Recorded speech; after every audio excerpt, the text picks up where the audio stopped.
भारत के भूगोल के अंतर्गत आज हम बात करेंगे समय की। समय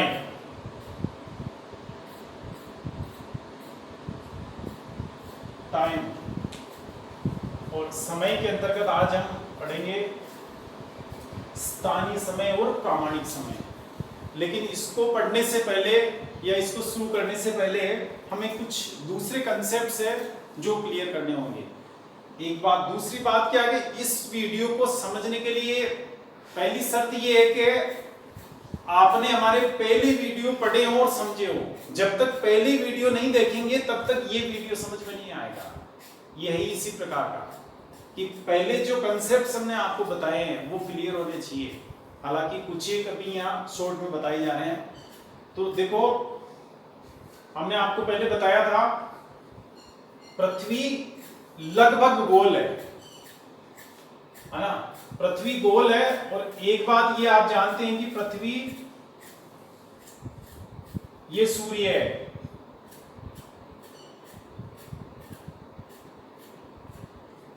और ये जो पृथ्वी है इस सूर्य के चारों ओर क्या लगाती है? चक्कर।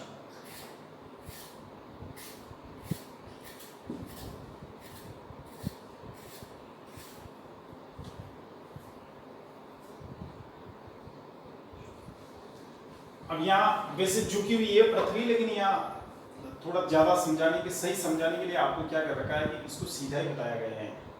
वैसे 23.5 डिग्री झुक रखी है। तो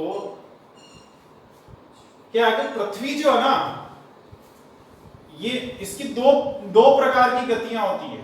पृथ्वी की गतियां या पृथ्वी की गति, एक होती है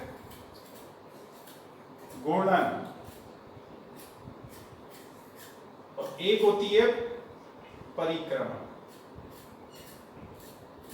ये जो घूर्णन है इसको परिभ्रमण भी कहते हैं। इंग्लिश में कहते हैं इसको रोटेशन,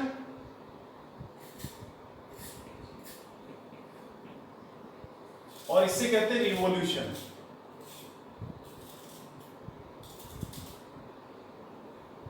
रोटेशन और रिवॉल्यूशन। अब ये घूर्णन गति क्या होती है? पृथ्वी अपनी कील पर या अपनी धुरी पर घूमती जाती है। पृथ्वी अपनी जो कील है, अपना जो अक्ष है, ये पृथ्वी है, तो ये क्या ऐसे घूमती जाती है इस तरह, पश्चिम से पूर्व दिशा में, है ना। एक तो ये गति होती है जिसे कहते हैं घूर्णन गति, अपने ही स्थान पर घूमते जाना, अपने ही स्थान पर भ्रमण करना, उसको कहते हैं परिभ्रमण। जैसे मान लो ये पेन है, अपनी ही जगह पर घूम रहा है, तो इसको कहते हैं परिभ्रमण। एक गति तो ये होती है, एक होती है परिक्रमण। परिक्रमण का मतलब, परि का मतलब होता है चारों ओर, क्रमण, क्रमण का मतलब होता है घूमना, चारों ओर घूमने की क्रिया कहलाती है परिक्रमण। जैसे मंदिर में जाते हैं परिक्रमा लगाते हैं ना, जहां भगवान की मूर्ति होती है उसके चारों ओर परिक्रमा लगाते हैं ना, तो उसी परिक्रमा, उस परिक्रमा शब्द से बना परिक्रमण। तो ये क्या आगे, ये पृथ्वी भी ऐसे पश्चिम से पूर्व दिशा में सूर्य के परिक्रमा लगाती है। उसके लिए भी ये मान लो एक मंदिर है पृथ्वी के लिए, भगवान की मूर्ति है, ये सूर्य भगवान है। सूर्य भगवान के चारों ओर ये पृथ्वी नामक भक्त क्या कर रही है? चक्कर लगा रही है, परिक्रमा कर रही है। इससे कहते हैं परिक्रमण गति। समझ गए? यानी तो फिर क्या हुआ कि पृथ्वी दो प्रकार की गतियां कर रही है। एक तो अपने स्थान पर घूमती जा रही है, अक्ष पर घूमना, घूर्णन कहलाता है ये। और एक क्या है कि सूर्य के चारों ओर ऐसे घूमना। तो ये दोनों गतियां कब कब होती है? एक ही साथ होती है, अलग अलग होती है? तो दोनों ही गतियां एक साथ होती है। यानी पृथ्वी जैसे है ऐसे भी घूमती जाएगी, साथ में इस तरह भी घूमती जाएगी, चारों ओर चक्र भी लगाती जाएगी, अपने अक्ष पर भी घूमती जाएगी। दोनों ही गतियां एक साथ चलती है। समझ गए? अब यहां अपना जो ये समय वाला कंसेप्ट आज हम पढ़ रहे हैं उसका संबंध इस घूर्णन गति से है, परिक्रमण से नहीं है। परिक्रमण चूंकि आपके सिलेबस में भी डायरेक्ट है नहीं, तो इसकी बात अभी हम ज्यादा नहीं करेंगे। वैसे इसका संबंध ऋतुओं से होता है, मौसम वगैरह है जो इससे बनते हैं परिक्रमण की वजह से। तो एक तो क्या है, झुकी हुई है पृथ्वी, और एक उसके चारों ओर परिक्रमा लगाती है, इसलिए वो मौसम और ऋतुएं बनती है। तो इसकी बात अभी यहाँ नहीं करेंगे, आज बात करेंगे हम घूर्णन की। तो अब ये घूर्णन गति जो होती है ना, तो पृथ्वी अपने स्थान पे घूम रही है। अब आपको ये याद होना चाहिए कि भाई पृथ्वी लगभग 24 घंटे में एक चक्कर लगाती है। कितने में? 24 घंटे में, लगभग 24 घंटे हो जाते हैं, एक चक्कर लगा लेती है अपने अक्ष पर। ये जो एक चक्कर है, जैसे ये पोर्शन सामने है आपके, ये वाला, अब यहां से चली पश्चिम से पूर्व, ये घूमती हुई आई, ये वापस आ गया यहाँ, तो ये कहलाता है एक चक्कर। और इसको लगाने में उससे समय लगता है 24 घंटे का, है ना। अब 24 घंटे का समय लगता है। अब यहां पर ये समझेंगे आप, ये तो 24 घंटे की बात हो गई कि घूमती कितनी है।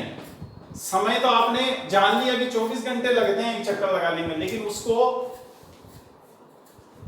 जब वो घूमती है तो कोण कितने का बनाती है। देखो, जैसे कोई वस्तु है ना, अब कोई वस्तु यहां से रवाना हुई घूमते हुए, यहां से रवाना हुई, यहां रुक गई ना। अब हम यहां इसका कोण ज्ञात करते हैं। ये कितने डिग्री का कोण बना? 90 डिग्री का। यानी इतना घूमना, यहां से लेकर यहां तक घूमना क्या कहलाता है? 90 डिग्री का कोण बनाना। समझ गए? अगर कोई वस्तु फिर आगे और घूमती है, यहां तक घूमती है, तो ये 90 डिग्री का कोण और बन गया ना। तो हम क्या कहेंगे कि ये वस्तु 180 डिग्री घूम गई, 90 या 98, यानी यहां से चली, यहां से चलने के बाद ये घूमते हुए यहां आई, तो कितने डिग्री का कोण बना? 180 डिग्री का। लेकिन बाय द वे वो और घूमना जारी रखती है,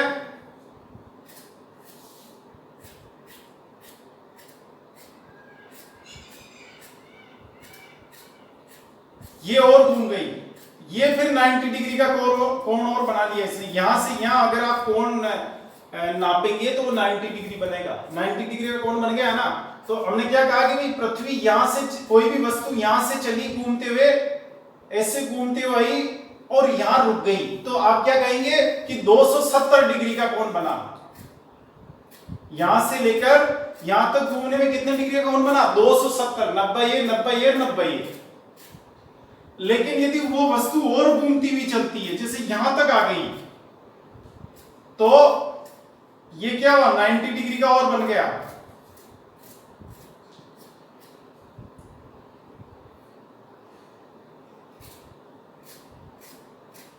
ये 90 डिग्री का और बन गया ना।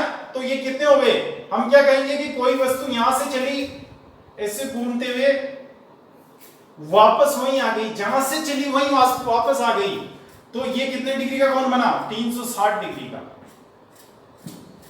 क्या समझे आप? यानी पृथ्वी गोल है, गोल वस्तु जब घूमती है ना, हमने क्या बात कही कि भाई यहां गोल वस्तु है, ये गोल वस्तु जब घूम रही है, ये गोल वस्तु जब घूम रही है, जैसे ये सामने वाला पोर्शन है इसका, इतनी घूमी तो 90 डिग्री का कोण बना, इतनी घूमी तो 180 डिग्री का कोण बना, इतनी घूमी तो 270 डिग्री का कोण बना, और इतनी घूमी तो 360 डिग्री का कोण बना। गोल वस्तु ऐसे 301 चक्कर अगर पूरा करती है तो उससे हम कहते हैं कि उसने 360 डिग्री का कोण बनाया। यानी वो इतनी घूमी कि 360 डिग्री का कोण बन गया। ये बना ना यहां से लेकर यहां तक।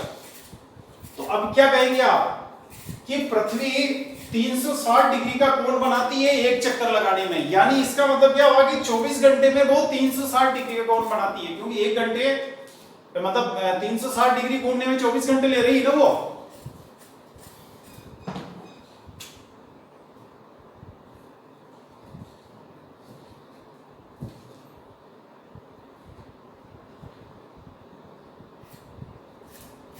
अच्छा, ऐसे एक बात ये ध्यान रखेंगे, 360 डिग्री घूमती है। एक तो ये फैक्ट लिख लें आप कि पृथ्वी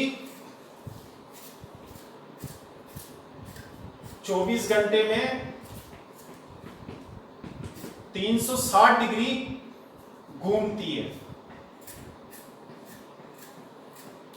या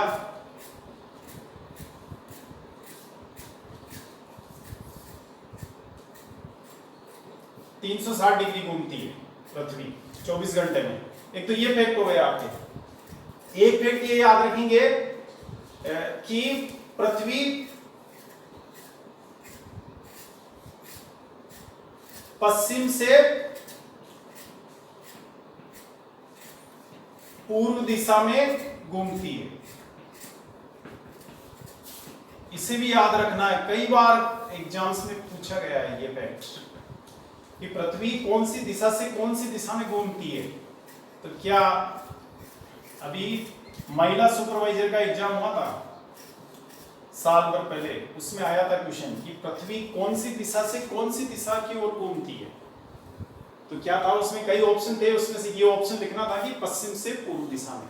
अब देखो पश्चिम से पूर्व कैसे, ये पश्चिम दिशा, ये उत्तर दिशा, ये पूर्व दिशा और ये दक्षिण दिशा अपनी जगह पर घूम रही है ना पृथ्वी। हम बात यहाँ पूरी देखो, समझो आप बात को, यहाँ पर हम परिक्रमण इसकी बात नहीं कर रहे हैं कि हम बात कर रहे हैं अपनी जगह घूमने वाली जो गति है उसकी, घूर्णन गति की, परिभ्रमण गति की। तो ये जो परिभ्रमण करती है ना 24 घंटे में जो एक चक्कर लगाती है, वो दिशा कौन सी होती है, पश्चिम से पूर्व, यानी इधर से इधर घूमती है, न कि इधर से इधर या उत्तर से दक्षिण या दक्षिण से उत्तर। अपनी दूरी पर जो घूम रही है ऐसे घूमती है ये, वो पश्चिम दिशा, सॉरी पूर्व दिशा, ये पश्चिम दिशा, तो ये पश्चिम से पूर्व ऐसे घूमती जाती है। ऐसा नहीं कि ऐसे घूमती है, ऐसे नहीं घूमती, ऐसे घूमेगी। एक तो याद रखेंगे इस फैक्ट को कि पृथ्वी पश्चिम से पूर्व दिशा यानी ऐसे घूमेगी, ऐसे नहीं घूम रही।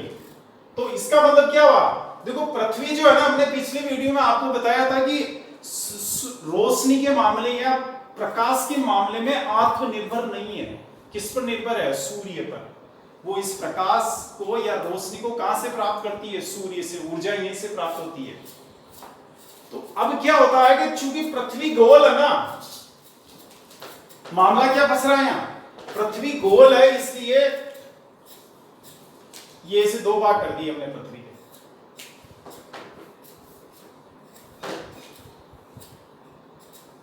ये जो आधा भाग ये, आधा भाग ये, अग्रभाग यानी आगे का भाग और पश्चिम भाग यानी पीछे का भाग, आधा आधा दोनों ही। तो क्या होता है कि पृथ्वी में हमेशा स्थिति ये होती है कि उसका आधा भाग जो होता है उस पर तो होता है प्रकाश और यहां होता है अंधियारा। इस पीछे वाले भाग पर हमेशा क्या होगा, अंधेरा होगा, क्योंकि प्रकाश जो आता है ना सूर्य का, गोल वस्तु पर जो कोई प्रकाश गिरेगा ना तो वो आधी ही प्रकाशमान होगी। ये पृथ्वी, मान लो सामने बल्ब, जब टॉर्च है आपके हाथ में, टॉर्च से इस पर प्रकाश डालोगे ना तो ये आधा पोर्शन है, ये वाला आगे का, ये आगे का आधा है ना, बस इस पे यही चमकेगा। ये पीछे वाले पर रोशनी नहीं पड़ेगी। सूर्य की किरणें क्या करती है कि बस इसी पोर्शन पे पहुंच पाती है, पीछे वाले पोर्शन पर नहीं पहुंचती। वो उसके पीछे में आने से क्या होता है कि ये आगे वाला पोर्शन उसके आगे आ जाता है, उसमें अवरोध पैदा करता है। तो आगे वाले पोर्शन पर तो रोशनी होती है, उजाला होता है, और पीछे वाले पोर्शन पर अंधेरा होता है, आधे आधे पोर्शन पर। यानी ये आधा भाग है ना जो सूर्य के सामने होगा, जो पोर्शन सूर्य के सामने होगा उस पर तो उजाला, जो पोर्शन सूर्य के पीछे होगा उस पर अंधेरा। ये आधा आधा दोनों बटे हुए रहते हैं। अब मान लो फिर आप कहोगे कि साहब कभी दिन और कभी रात है, इंडिया में रात भी होती है दिन भी हो रही है, सभी देशों में यही होता है। तो फिर ये कैसे होता है, ये होता है इस घूर्णन गति की वजह से। क्योंकि पृथ्वी घूमती जाती है ना तो प्रत्येक भाग बारी बारी से उसके सामने आते जाता है। किसके, सूर्य के। भाई कोई चीज घूमेगी, ये जब जैसे पृथ्वी घूम रही है तो अभी अफ्रीका महाद्वीप है, तो अफ्रीका महाद्वीप सूर्य के सामने है इस वक्त, है ना। तो पृथ्वी चूंकि रुकती तो है ही नहीं, तो अभी क्या जैसे अफ्रीका इसके सामने है, तो अफ्रीका महाद्वीप में क्या हो रहा है, उजाला हो रहा है यानी दिन हो रहा है यहाँ।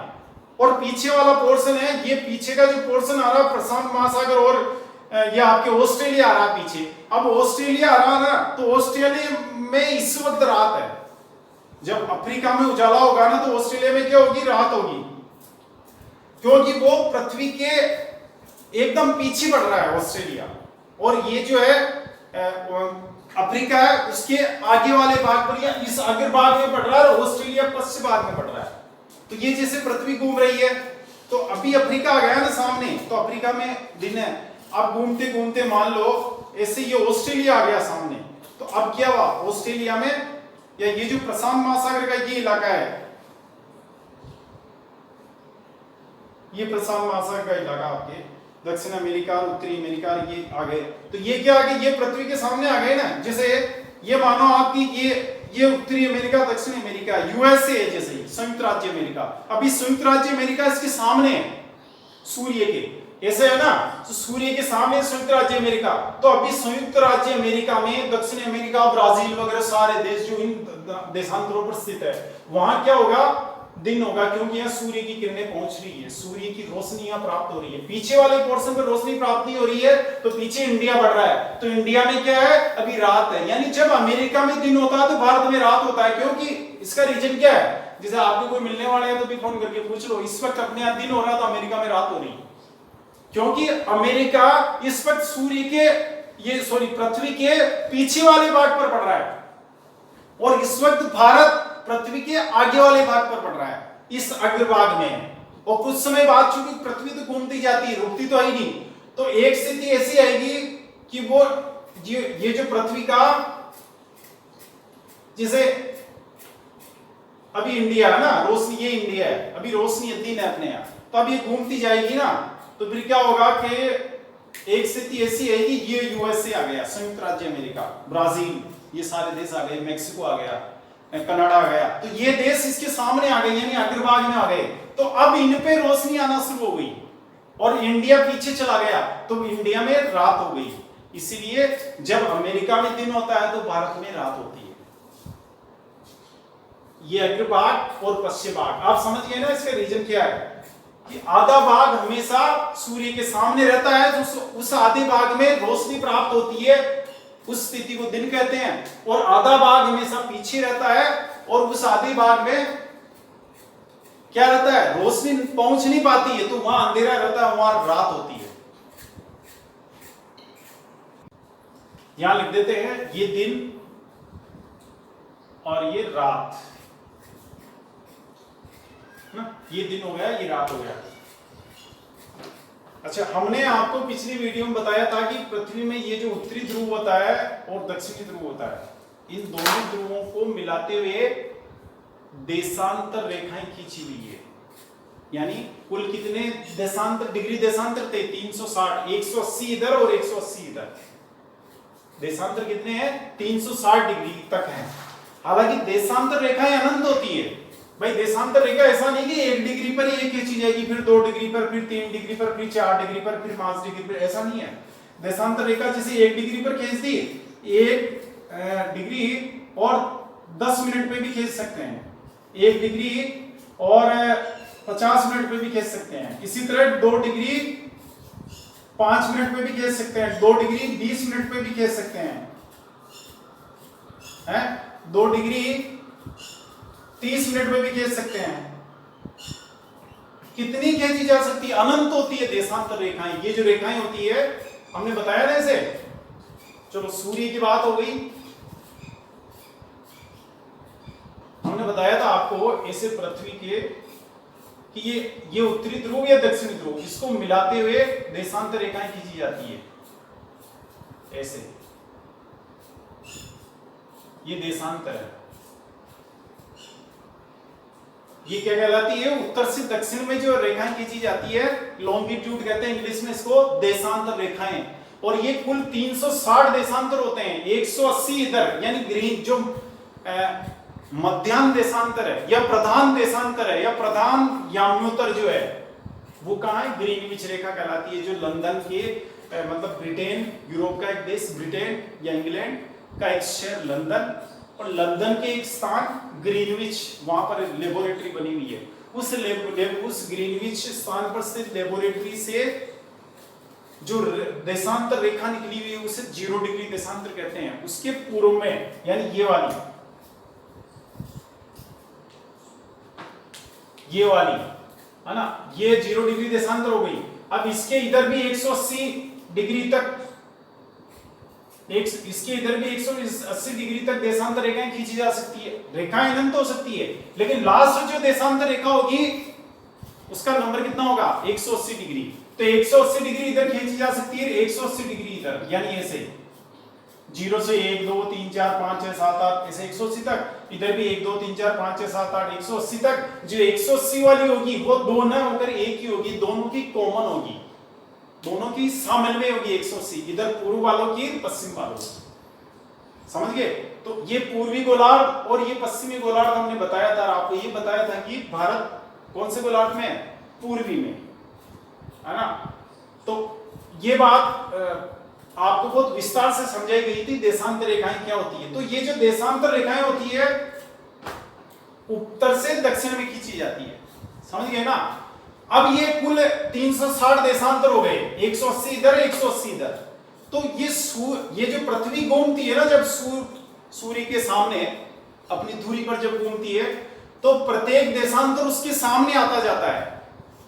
प्रत्येक देशांतर, ये जो रेखा होती है, ये जो रेखा होगी ना, प्रत्येक देशांतर रेखा उसके सामने आती जाएगी। ये प्रत्येक देशांतर, जितनी भी देशांतर चाहिए, 1 लाख देशांतर खींच रखी है। देशांतर का जो डिग्री होगा ना, जो कोण होगा वो तो लास्ट कितना होगा, यानी 180 डिग्री इधर और 180 डिग्री उधर, 360 डिग्री होंगे कुल। 180 ये हो गया, 180 ये, यानी 360 डिग्री का बन गया। लेकिन देशांतर रेखाएं तो अनंत होती है, ये पिछले वीडियो में मैंने बहुत विस्तार से समझाया था आपको। तो ये क्या होता है कि 300, आप ये समझो शॉर्ट में कि भाई पृथ्वी 360 डिग्री का कोण बनाती है ना। और ये प्रत्येक, ये जो उत्तर से दक्षिण में रेखाएं खींची हुई है, देशांतर रेखाएं, ये कुल कितनी हो गई, 180 इधर 180 इधर। तो प्रत्येक देशांतर रेखा जो पृथ्वी घूमती जाती है ना, ये से देशांतर रेखाएं खींची हुई है, तो जो पृथ्वी घूमती जाएगी प्रत्येक देशांतर रेखा उसके सामने आती जाएगी। यानी प्रत्येक देशांतर रेखा दिन में एक बार सूर्य के सामने जरूर आएगी, 24 घंटे के अंदर एक बार सूर्य के सामने जरूर वो आएगी ही आएगी। ये ध्यान रखेंगे। इसका मतलब क्या हुआ कि प्रत्येक देशांतर रेखा पर 24 घंटे में एक बार दिन भी होगा और एक बार रात भी होगी, समझ गए। यानी एक बार जरूर वो सूर्य की रोशनी प्राप्त करेगी। अब उस देशांतर रेखा पर जितने भी स्थान है वहां ये स्थिति होती है। भाई एक देशांत यहां से लेकर यहां तक, भाई इस देशांतर रेखा पर जितने भी स्थान है, जितने देश है, जितने गांव है, जितने शहर है, उन सभी गांवों शहरों में एक बार क्या है कि वो इसके सामने आएंगे 24 घंटे में सूर्य के, तो वहां रोशनी जरूर होगी और वहां रात भी होती है, क्योंकि पीछे भी जाते हैं वो। अब अपने को यहां ये जानना है, देखो आप हमारा वो जो हवाई जहाज वाला वीडियो है,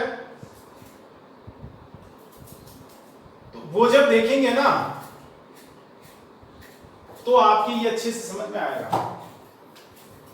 अब यहां ये समझना आपकी,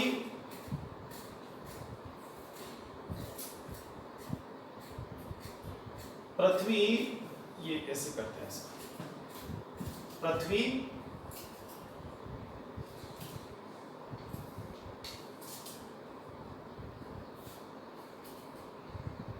तीन 360 डिग्री घूमती है 24 घंटे में।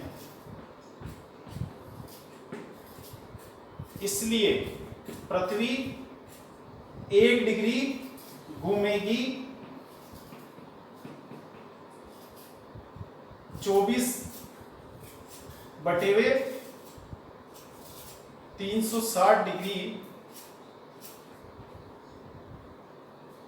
अब यहां ये करें 24 घंटे में बराबर, 24 घंटे में क्या लिख सकते हैं, 24 × 60 मिनट बराबर 24 × 60 कितना हो गया,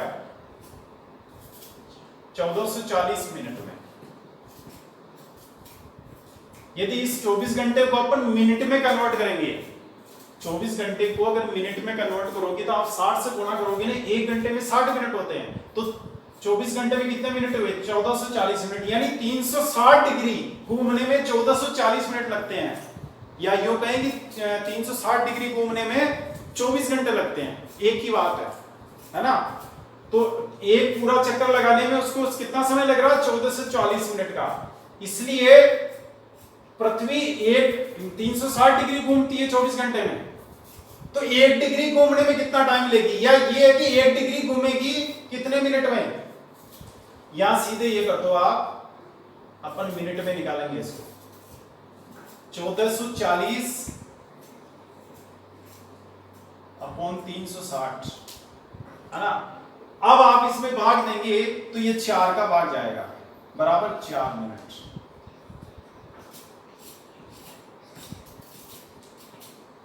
एक डिग्री घूमने में कितना टाइम ले रही है पृथ्वी? 4 मिनट का समय, समझे आप? 1 डिग्री घूमने में, यानी अब 1 डिग्री घूमती है तो उसको तो कुल कितने 360 डिग्री घूमना होता है पूरे दिन में, तो इसलिए कितने हो? 4 को आप गुणा कर लो 360 से, और फिर उसको 60 से गुणा कर लो, पहले इसको 60 से गुणा कर लो है ना, और फिर उसको 360 से गुणा कर लो, तो वो अवधि आ जाएगी आपकी 24 घंटे। तो इसका मतलब ये हुआ कि 1 डिग्री घूमने में पृथ्वी को, इधर समझो ये देशांतर रेखा है ना, तो 1 डिग्री देशांतर घूमने में कितना समय लग रहा है? यहाँ 1 डिग्री, जैसे ये 40 डिग्री है, ये 41 डिग्री है, तो 40 से 41 आने में पृथ्वी को कितना समय लगेगा? 4 मिनट। 1 डिग्री घूमने में, 1 डिग्री का मतलब अब आप ये भी समझोगे 1 डिग्री देशांतर, यहां ये भी समझ सकते हैं आप, 1 डिग्री देशांतर पार करने में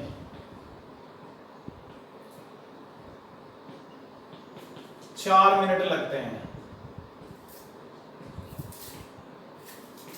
भाई कुल देशांतर रेखाएं कितनी हुई है?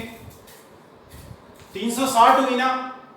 रेखाएं तो कितनी हो सकती है, लेकिन मैंने बात किया कि 1 डिग्री देशांतर, 1 डिग्री पर एक ही देशांतर रेखा खींचते हैं, फिर पहली देशांतर रेखा 1 डिग्री पे खींच दी, फिर अपन ने फिर दूसरी देशांतर रेखा 2 डिग्री पे खींची, फिर अपन ने तीसरी देशांतर रेखा 3 डिग्री पे खींची, फिर चौथी देशांतर रेखा 4 डिग्री पे खींची। ऐसे एक डिग्री पे राउंड फिगर में जो 1 डिग्री आती है उसमें एक देशांतर रेखा खींच रहे हैं मान लो, तो कुल 360 देशांतर रेखाएं खींचेगी, 180 इधर 180 है ना, तो 180 360 तो वो होगी, जो उधर क्या होगा कि एक तरफ अपने को 179 माननी पड़ेगी, 179 माननी पड़ेगी ना, तो 180 179 359 और प्लस ये 0 डिग्री ग्रीनिच वाली जो लंदन में आपको निकली हुई, इससे मिलाकर कितनी होगी?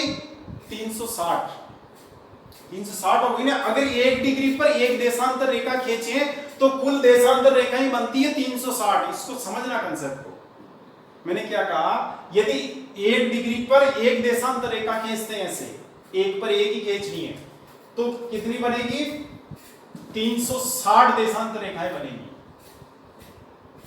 इसको ऐसे मानचित्र में समझो, जैसे ये मानचित्र है पृथ्वी का, अपन ने इसको एकदम इसको खोल दिया, पृथ्वी को खोल के ऐसे प्लेट बना दिया ना, तो अब जैसे ये तो 0 डिग्री हो गई, ये देशांतर रेखा है सभी, ये 0 डिग्री, फिर इधर फिर इधर फिर इधर फिर इधर फिर इधर इधर इधर इधर ऐसे करके हमने क्या आ गए एक पे एक, ये 1 डिग्री फिर 2 डिग्री फिर 40 डिग्री, ये 60 डिग्री की, ऐसे ये 100 यहां आ गई 180 डिग्री है ना, इधर भी 180 डिग्री आ गई, एक पे एक खींच रहे हैं, तो एक 0 से लेकर इधर तक कितनी रेखाएं हो गई? 180, और 0 से लेकर इधर भी 180 हो गई, तो 180 प्लस ये 180 नहीं आएगा, क्योंकि ये और ये कॉमन, जब इसको जोड़ेंगे ना वापस पेपर को, तो ये दोनों एक दूसरे पर ओवरलैप कर जाएगी, यानी ये दोनों एक ही हो जाएगी, 180 एक ही रहेगी, दो नहीं रहेगी, तो 180 प्लस 179, एक तरफ की कोई से कम कर लो, प्लस ये 0 डिग्री वाली प्लस 1, तो कितनी हो गई? 360 हो गई ना। यानी 1 डिग्री पर एक देशांतर रेखा खींचे, ये डिग्री है कुल, ये डिग्री है सारे, ये उत्तर से दक्षिण डिग्री, ये क्या कहलाते हैं? डिग्री। ये डिग्री, ये डिग्री, ये डिग्री, 1 डिग्री पे एक खींच रहे हैं, 1 डिग्री एक, यानी यहां से यहां की दूरी कितनी हुई, 1 डिग्री हुई ना। 1 डिग्री के बीच में एक रेखा ही है, 1 डिग्री के बीच में 10 रेखाएं खींच दे, मान लो यहां 10 भी खींच सकते हैं अपन एक के बीच में। तो एक 10 खींचेंगे तो एक रेखा खींचेगी 1 डिग्री 6 मिनट पे, दूसरी खींचेगी आपके 1 डिग्री 12 मिनट पे, तीसरी खींचेगी आपकी 1 डिग्री 18 मिनट पे। भाई 1 डिग्री में 60 मिनट होते हैं, ये मैंने आपको वहां समझाया था, वो वीडियो देखेंगे तो 1 डिग्री में 60 मिनट होते हैं। यानी 1 डिग्री की 60 भाग करेंगे तो वो एक भाग, वो 60 भागों में से एक भाग कहलाएगा 1 डिग्री और 1 मिनट अगर कोई कहे। इसका मतलब क्या हुआ कि 1 डिग्री के कुल भाग होते हैं 60, 1 डिग्री बराबर 60।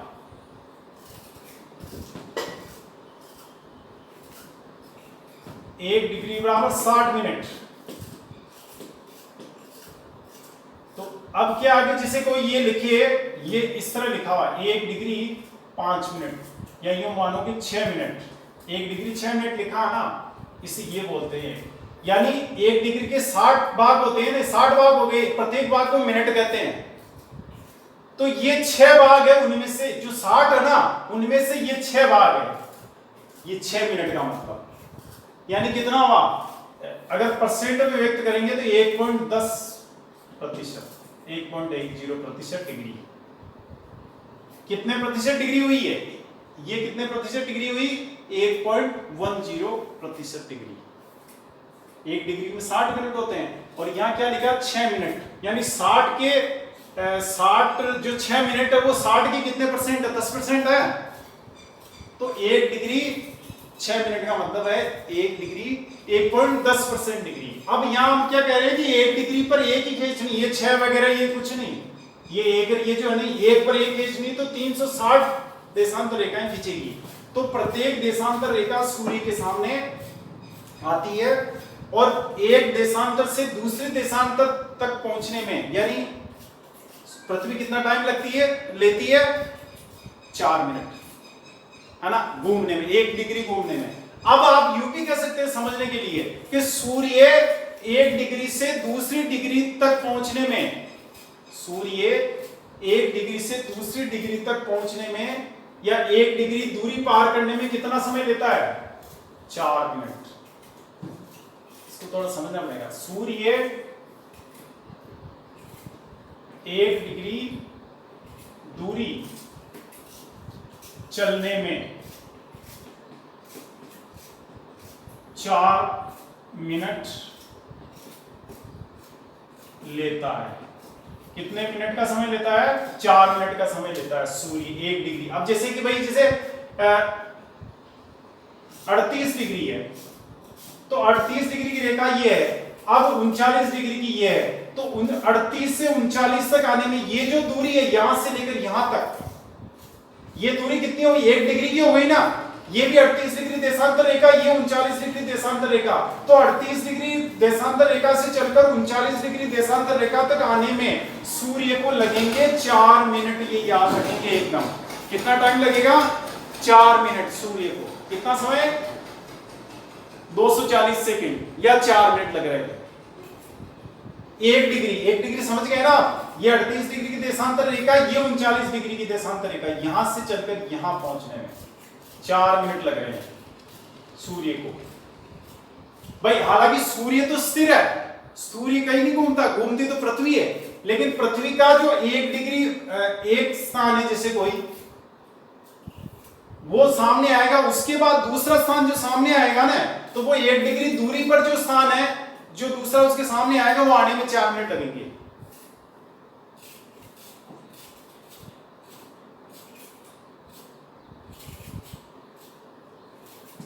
ये बात हो गई आपकी।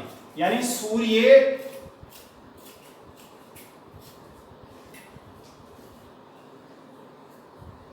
1 मिनट में, या यूं कहें सूर्य 4 मिनट में 1 डिग्री दूरी पार करता है। समझ गए? अभी आगे चलते हैं। समय,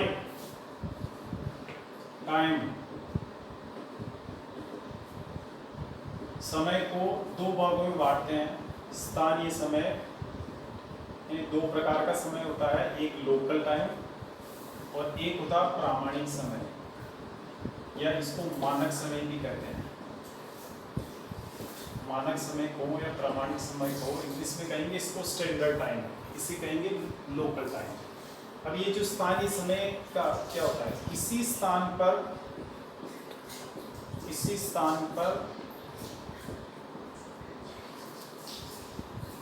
सूर्य की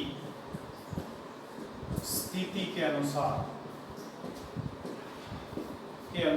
किसी स्थान पर सूर्य की स्थिति के अनुसार जो समय होता है उसे कहते हैं स्थानीय समय। अब सूर्य की स्थिति का मतलब क्या है यहाँ, कि यदि सूर्य सिर पर चमक रहा है, एकदम सीधा चमक रहा है, सूर्य की किरणें सीधी पड़ रही है, या यूं कहें कि सूर्य की किरणें सबसे कम तिरछी है, उस स्थिति को कहते हैं दोपहर। अब आप पूछोगे साहब ये कैसे पता लगेगा कि सूर्य की किरणें तिरछी पड़ रही है या सीधी पड़ रही है, या सूर्य सीधा चमक रहा है? तो इसके लिए पता करने के लिए क्या करते हैं कि जैसे कोई खंभा है, पोल है बिजली का, उस पोल की जो छाया है ना, दिन के जिस वक्त पूरा दिन होता है ना, 10 घंटे 12 घंटे 14 घंटे का, अलग अलग मौसम में अलग अलग अवधि का दिन होता है, तो दिन के दौरान वह समय बिंदु जब इसकी छाया, ये जो छाया है ना, जैसे यहां तक छाया पड़ रही है इसकी, ये जो छाया है वो सबसे कम होती है। किसी खंबे की छाया या उसकी जो परछाई है जिस वक्त सबसे कम होती है दिन में, उस वक्त को कहते हैं दोपहर। ये तो कहलाता है दोपहर, इंग्लिश में कहेंगे इसको नून। और एक होता है कि जब इस खंबे की छाया या उसकी परछाई सबसे लंबी होती है, सबसे बड़ी होती है, यानी परछाई सर्वाधिक होती है, उस स्थिति को क्या कहते हैं? तो वो दो नाम दिए गए, एक को कहते हैं सूर्योदय, जब परछाई सबसे लंबी होती है खंबे की, तो एक स्थिति को कहते हैं सूर्योदय और एक स्थिति को कहते हैं सूर्यास्त। दोनों में क्या फर्क है कि जब यदि ये जो घटना हो रही है, कौन सी, परछाई सबसे लंबी हो रही है, वो घटना यदि दोपहर से पहले हो रही है तो वो सूर्योदय कहलाएगा, सनराइज, सुबह के समय जो हो रही है वो घटना। और यदि शाम के समय हो रही है, दोपहर के बाद अगर वो घटना हो रही है, कौन सी, लंबी परछाई वाली, सबसे लंबी छाया होती है, तो वो कहलाएगा सूर्यास्त, सनसेट। ये सनराइज, ये सनसेट, ये दोपहर नून होता है। अब क्या होता है कि स्थानीय समय जो होता है ना, दोपहर के समय स्थानीय समय क्या होता है, 12 बजना। घड़ी में कितने बजेंगे? 12 बजेंगे। जिस शहर में, जिस स्थान पर, जिस गांव में दोपहर हो रही है, उस वक्त घड़ी में क्या बजाए जाते हैं? 12। यानी क्या कहते हैं कि यहाँ का स्थानीय समय क्या है, 12 बज रहे हैं साहब, यानी सूर्य एकदम सीधा है। सूर्योदय के समय 6 बजे, 6 बजना, और सूर्यास्त के समय भी 6 बजना। अब ये 6 वाली जो है ना, ये 6 वाला फिगर, ये कम ज्यादा हो सकता है। जैसे दिन और रात बराबर है तो फिर 6 बजे ही सूर्योदय होगा, 6 बजे सूर्यास्त होगा। लेकिन जैसे मान ली गर्मी की बात करें, दिन बड़े होते हैं, रातें छोटी होती है, तो क्या होगा कि सूर्योदय जो होगा ना वो पहले ही होगा, यानी ये 6 बजे के बजाय 5 बजे होगा। सूर्यास्त होगा वो भी 6 बजे के बजाय 7 बजे होगा। तो इसमें क्या होगा कि एक घंटा बढ़ जाएगा, यानी 12 घंटे के बजाय 14 घंटे का दिन होता है ना, तो इस प्रकार सूर्योदय और सूर्यास्त का समय भी बढ़ जाएगा, चेंज हो जाएगा। और यदि मान लो सर्दी का टाइम है तो वहां रातें लंबी होती है, 14 घंटे की रात होती है, दिन को 10 घंटे ही मिलते हैं, तो सुबह सूर्योदय कब होगा? 7 बजे, और सूर्यास्त कब होगा? 5 बजे।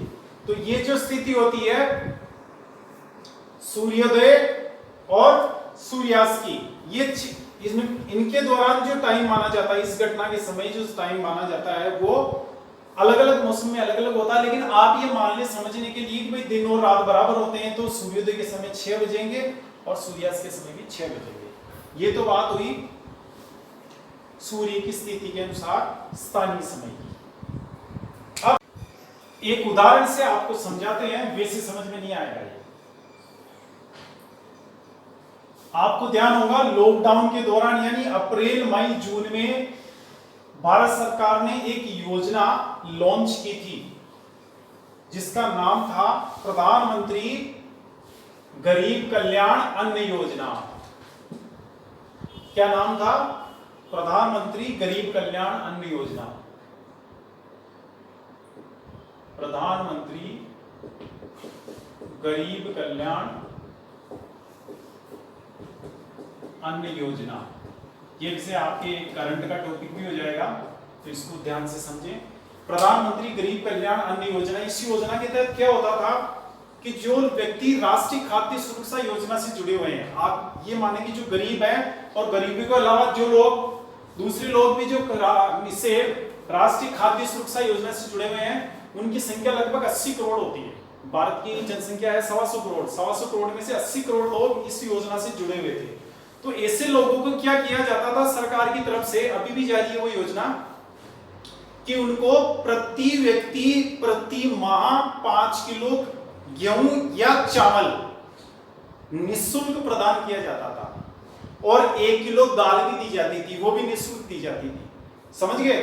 तो इस योजना को सरकार ने अप्रैल में शुरू किया था। जब शुरू किया उस वक्त ये था कि भाई 30 जून तक रहेगी, तो 80 करोड़ लोगों ने 30 जून तक इस योजना का फायदा उठाया। अब 30 जून यानी अब नेक्स्ट 1 जुलाई को गेहूं मिलेगा कि नहीं मिलेगा, अब ये योजना आगे बढ़ेगी नहीं बढ़ेगी, इस बारे में ये 80 करोड़ लोग ही 30 तारीख का इंतजार कर रहे थे, 30 जून का, कि भाई अब क्या करती है सरकार, क्या करती है, इसको बढ़ाती है या बंद करती है या कुछ पैसे लेती है। तो इस मामले में चूंकि सरकार ने घोषणा की कि प्रधानमंत्री इस मामले में 30 जून को देश को संबोधित करेंगे, तो संबोधित करेंगे ना, तो संबोधित करेंगे, तो सबको उत्सुकता थी कि भाई संबोधन का मतलब प्रधानमंत्री जी बताएंगे कि ये जो गरीब कल्याण अन्न योजना इसको हम आगे बढ़ा रहे हैं या अभी यही समाप्त कर रहे हैं या इसमें कुछ फेरबदल कर रहे हैं।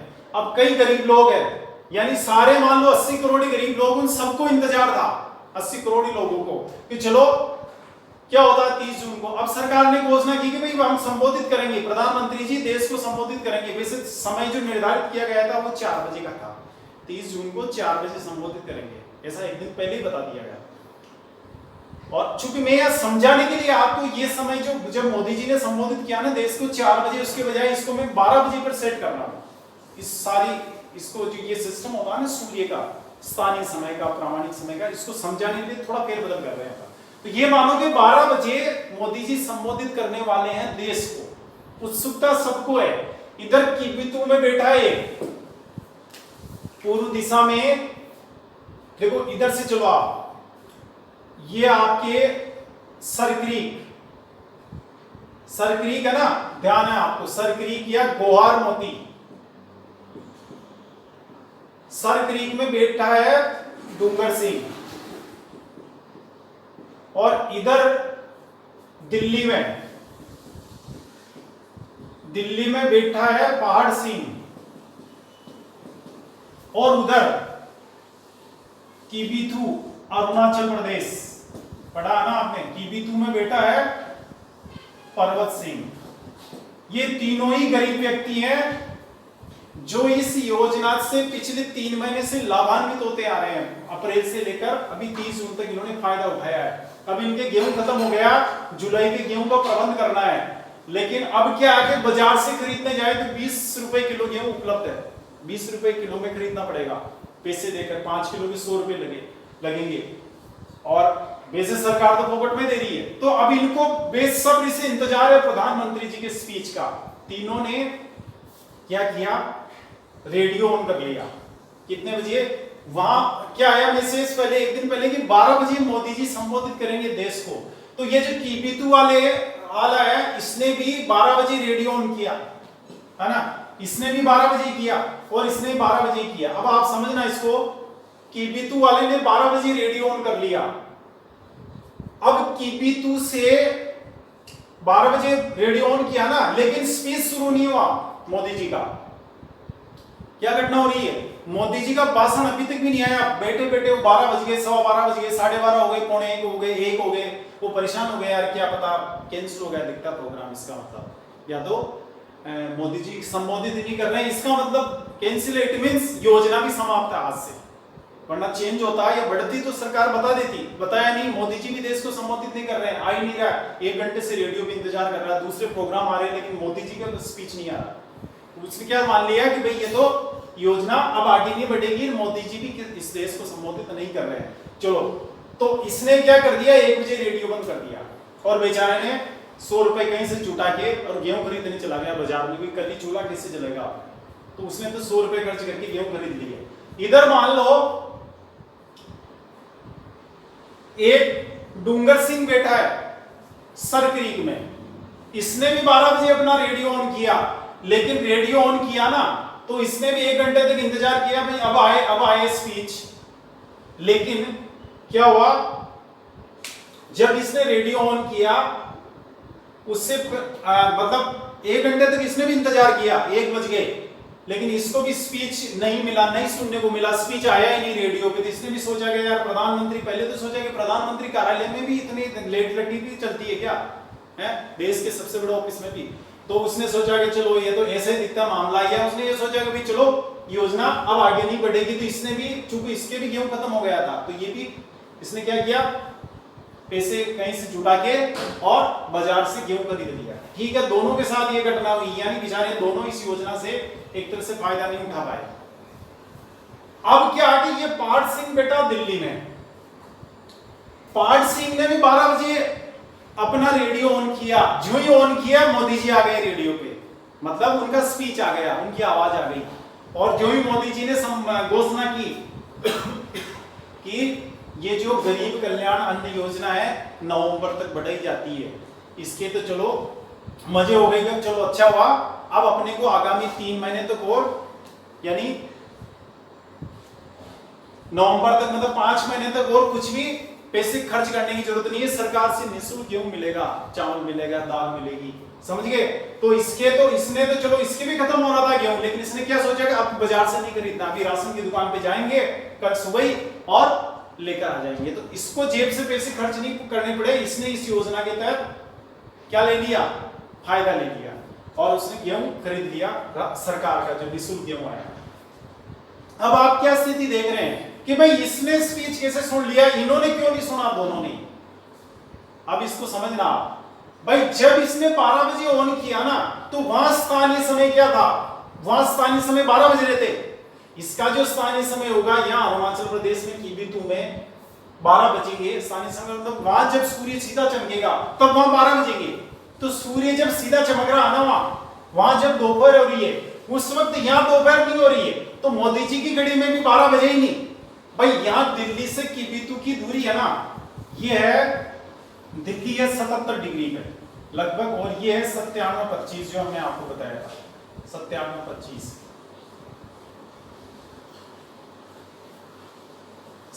डिग्री 25 मिनट पे। अब ये मानो आपके दोनों में 20 डिग्री देशांतर का अंतर है, कीबितू में दिल्ली में। बात समझे कितना अंतर है, 20 डिग्री का। अब इसका मतलब ये हुआ कि सूर्य को यहां से चलकर यहां आने में कितनी दूरी तय करनी पड़ेगी, 20 डिग्री की। 20 डिग्री, अब हमने बताया था आपको कि 1 डिग्री दूरी तय करने में 4 मिनट का समय लगता है, तो 20 डिग्री दूरी तय करने में 80 मिनट का समय लगेगा। अब ये क्या होगा कि 80 मिनट यहां जब दोपहर होगी ना, उसके 80 मिनट बाद यहां दोपहर होगी दिल्ली में। भाई सूर्य चलता हुआ आ रहा है ना, भाई आप क्या समझे कि पृथ्वी पश्चिम से पूर्व घूमती है, ये भारत का पूर्वी इलाका है, ये भारत का पश्चिमी इलाका है, तो सूर्य के सामने सबसे पहले ये पोर्शन आएगा, ये भाग आएंगे, यानी सबसे पहले अरुणाचल प्रदेश आएगा। आपसे तो पूछ ली कि भारत में सबसे पहले सूर्योदय कहां होता है, तो अरुणाचल प्रदेश में होता है, समझे। सबसे पहले सूर्य की किरण कहां पड़ती है, कौन से राज्य में पड़ती है, अरुणाचल प्रदेश में, क्योंकि भारत का पूर्वतम राज्य है अरुणाचल प्रदेश, जिसका बिंदु यानी पूर्वतम बिंदु कीबितू यहां स्थित है। तो कीबितू में सबसे पहले सूर्य की किरण दिखाई देती है भारत में, क्योंकि सूर्य पश्चिम से पूर्व घूम रहा है। पहले ये जो है ये स्थान है वो सूर्य के सामने आएंगे, समझ गए। ये फिर धीरे धीरे ये आएंगे, फिर इधर वाले आएंगे, फिर इधर वाले आएंगे, ऐसे बाद में सबसे लास्ट में ये गुजरात आएगा, पश्चिमतम बिंदु सर क्रीक है, गुहार नदी जो है, समझ गए। तो अब क्या है कि इसके यहां जब 12 बजे ना, 12 बजे यानी सूर्य बीच में आ गया यहाँ, तो सूर्य आते आते क्या आते, जब यहाँ बीच में, यहाँ कब आएगा, मध्य में, उसको यहां मध्य में आने के लिए उसको कितनी दूरी पार करनी पड़ेगी? 20 डिग्री। 20 डिग्री आने में 80 मिनट लगेंगे। यानी जब यहां 12 बजे अगर दोपहर हो रही है तो यहां दोपहर कब होगी? 12 बजे नहीं होगी, यहां दोपहर होगी कितने बजे? 80 मिनट, यानी 1 घंटा 60, 1:20 मिनट। यहां दोपहर कब हो रही है? दिल्ली में जब यहां 12 बजे दोपहर हो रही ना, तो यहां दोपहर होगी 1:20 मिनट में। अब क्या है कि यहां सर क्रीक से दिल्ली की दूरी लगभग ये मानो आप ये 68 पे है, 68 डिग्री 7 मिनट पे। तो ये मान लो आपकी 20 और 9 डिग्री का अंतर है ना? तो 9 डिग्री का अंतर है, तो सूर्य को क्या है कि दिल्ली आने में, दिल्ली आ गया जैसे, उसके बाद यहां पहुंचने में, गुजरात पहुंचने में उसको समय, यानी इस डोंगर सिंह के पास पहुंचने में कितना समय लगेगा? 9 डिग्री दूरी पार करनी पड़ेगी। अब 9 डिग्री में 1 डिग्री में कितना समय लगता है? 4 मिनट। तो 9 × 4 बराबर 36 मिनट। दिल्ली से सर क्रीक पहुंचने में सूर्य को कितना समय लगेगा? 36 मिनट। यानी यहां जब दोपहर होगी दिल्ली में, उसके 36 मिनट बाद यहां दोपहर होगी। तो यहां 1:20 पर दोपहर हो रही है, तो दिल्ली में कितने बजे दोपहर होगी? इसका आप 36 मिनट और जोड़ दो, 1.20 प्लस 36 यानी 1:56 पर यहां दोपहर होगी। यहां दोपहर हो रही है 1:20 पर, यहां दोपहर हो रही है 12 बजे। समझे आप? यहां दोपहर होगी 12 बजे, यहां दोपहर होगी 1:20 पर, और यहां दोपहर होगी 1:56 पर। इसका मतलब क्या हुआ कि जब यहां 12 बजेगी उस वक्त यहां बजेंगे 1:20। यहां क्या होगा टाइम? 1:20। नहीं सॉरी, इसका 1 मिनट, इसको उल्टा कर दिया। 12 है ना यहां, तो अभी क्या है कि 12 बजे यहां हो रहे हैं, तो इसको यहां से यहां चलकर आने में कितना समय लगेगा? 20 डिग्री है ना, तो 80 मिनट, यानी 80 मिनट लेट पहुंचेगा। यहां 80 मिनट लेट पहुंचेगा ना, तो यहां 12 बज रहे हैं, तो यहां कितने बजेंगे? उस वक्त -80 कर दो 12 से। यहां 12 बज रहे हैं ना, तो उससे 80 कर दो, 80 मिनट माइनस करेंगे तो क्या टाइम होगा? यहां 10:40 मिनट। यहां क्या टाइम होगा? 10:40 मिनट, क्योंकि यहां बाद में आएगा ना सूर्य, तो यहां 80 मिनट, यहां दोपहर, यहां जब 12 बज रहे हैं, सूर्य सबसे पहले यहां मध्य में आएगा, तो यहां जब 12 बज रहे हैं उस वक्त यहां कितने बजेंगे? 10:40 मिनट, क्योंकि ये दोनों के बीच की दूरी कितनी है? 20 डिग्री। तो 20 डिग्री का मतलब 80 मिनट, यहां से यहां सूर्य आने में 80 मिनट लेता है। तो यानी अभी 80 मिनट पीछे है। जब यहां वो गाड़ी ठहरी हुई है, मान लो ट्रेन यहां रुकी है, तो यहां क्या टाइम होगा? यहां 12 बज रहे थे, यहां 10:40 ही होगा ना अभी तो। और इधर क्या टाइम होगा? सूर्य को यहां से यहां चलने में 9 डिग्री दूरी पार करनी है, तो 9 डिग्री दूरी पार करनी है, इसका मतलब हुआ 36 मिनट। तो 10:40 पे यहां जब 10:40 हो रहे होंगे उस वक्त यहां कितने होंगे? 10:40 माइनस 36 मिनट कितना होगा? 10:04 मिनट। कितना होगा? 10:04 मिनट। आप समझे बात को? यहां जब 12 बजेंगे उस वक्त यहां 10:40 बजेंगे, और उस वक्त यहां बजेंगे 10:04 मिनट। यहां समय ये होगा। आप समझे भाई? सूर्य अभी यहां मध्याह्न में है, तो यहां मध्याह्न होने में तो अभी 80 मिनट, यहां जब इसका, अब इसका उल्टा समझो कि जैसे यहां जब मध्याह्न होगा ना, तो यहां 10:40 हो रहे, अब जब यहां मध्याह्न होगा तो यहां क्या टाइम होगा? सूर्य जब यहां 12 बजे है ना भाई, यहां से यहां आने में 80 मिनट लेगा, तो जब यहां पहुंचेगा उस वक्त यहां 80 मिनट आगे चल चुकी होगी। ये जो सुई, घड़ी की सुई है, वो क्या करेगी? वो ऐसे मतलब 80 मिनट आगे आ जाएगी।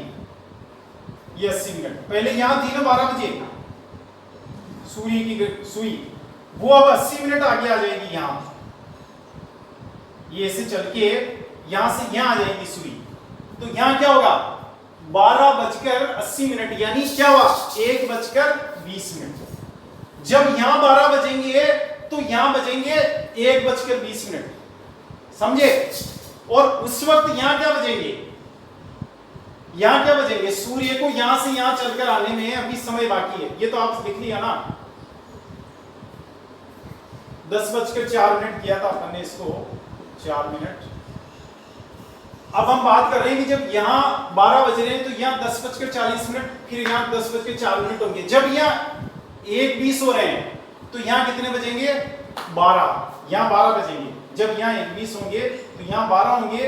और जब यहां 12 बज रहे हैं उस वक्त यहां क्या टाइम होगा मतलब 9 डिग्री का अंतर है ना, तो सूर्य को भी 9 डिग्री चलना है, 9 डिग्री पीछे चल रहा है। तो अभी यहां दोपहर नहीं हुई, दोपहर होने में यहां कितना समय बाकी है 36 मिनट का। तो 36 का मतलब यहां क्या होगा टाइम 12 बजे में से 36 मिनट निकाल दो, यानी 11 बजकर कितना होगा 24 मिनट, 11:24 ये होंगे ना यहां पे समय। जब यहां 1:20 होंगे तब यहां 12 बजेंगे, उस वक्त यहां 11:24 का समय होगा। जब यहां 12 बजेंगे उस वक्त यहां 10:40 होंगे और यहां 10:04 होंगे। आप समझे कि नहीं समझे इसको भाई। सूर्य को एक डिग्री पार करने में 4 मिनट का समय लगता है। अभी ये 20 डिग्री का गैप है, यहां 80 मिनट लगेगा यहां से यहां आने में। जब वो यहां 12 बजे था ना, अब मान लो चल के यहां आ गया, यहां जब 12 बजेंगे, यहां 12 कब बजेंगे जब दोपहर होगी। भाई सभी जगह 12 तो उसी वक्त बजेंगे ना जब दोपहर होगी। अभी दोपहर यहां हुई है सबसे पहले, यहां दोपहर होने में अभी 80 मिनट बाकी है, समझे।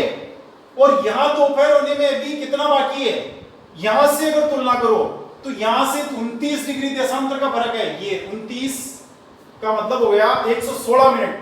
तो यहां जब दोपहर है ना उसके 116 मिनट बाद यहां दोपहर होगी, यानी यहां 12 कब बजेगी 116 मिनट बाद। और जब यहां दोपहर 12 बजे जब दोपहर है उसके कितने मिनट बाद 80 मिनट बाद यहां दोपहर होगी, यानी 12 यहां पे 80 मिनट बाद बजेंगे स्थानीय समय के अनुसार, लोकल टाइम चल रहा है। अब मैंने क्या कहा आपसे कि मोदी जी के साथ क्या हुआ कि उनकी घड़ी में वो संबोधित कब करेंगे जब उनकी घड़ी में 12 बजेंगे, उनकी घड़ी में जब 12 बजेंगे उस वक्त वो इसको संबोधित करेंगे देश को। भाई मोदी जी दिल्ली में बैठे हैं, दिल्ली का जो स्थानीय समय है वो 12 बजेगा, उसके अनुसार यानी सूर्य जब वहां मध्य में होगा तो वहां दोपहर होगी, उस वक्त वहां 12 वहां की घड़ियों में 12 बजेंगे। तो 12 अभी जब बजेंगे जब सूर्य यहां बीच में आएगा। तो मोदी जी दिल्ली में बैठे हैं तो दिल्ली में क्या आगे जो ही 12 बजे उन्होंने स्पीच शुरू किया।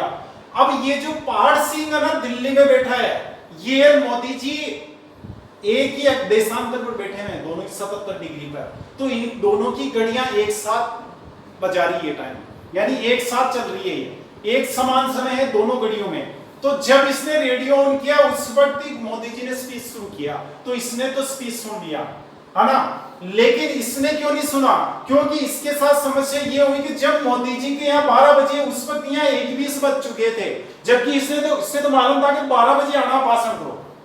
उसने बेचारे ने 12 बजे शुरू कर लिया, 1 बजे तक इंतजार भी किया, बंद कर दिया। और स्पीच कब शुरू हुआ 1:20 पे। कौन से यहाँ के स्थानीय समय के अनुसार, वहां का स्थानीय समय जब 1:20 हो रहा है तो स्पीच शुरू हुआ, क्योंकि उस वक्त मोदी जी की घड़ी में 12 बज रहे हैं, टाइम 12 बजे का देर का मोदी जी ने। तो ये तो बेचारे ने अगर ये 20 मिनट और इंतजार करता, कौन परवत सिंह, तो हो सकता है वो स्पीच सुन लेता। लेकिन उसने क्या 1 बजे अपना रेडियो बंद कर दिया, यार 1 घंटा हो गया अब क्या आएगा, समझ गए। तो ये सुन नहीं सका। अब यहां डूंगर सिंह के साथ क्या हुआ कि ये जब इसने रेडियो चालू किया ना, जब मोदी जी घड़ी में 12 बजे उस वक्त चालू नहीं किया, इसने रेडियो कब चालू किया जब इसकी घड़ी में 12 बजे।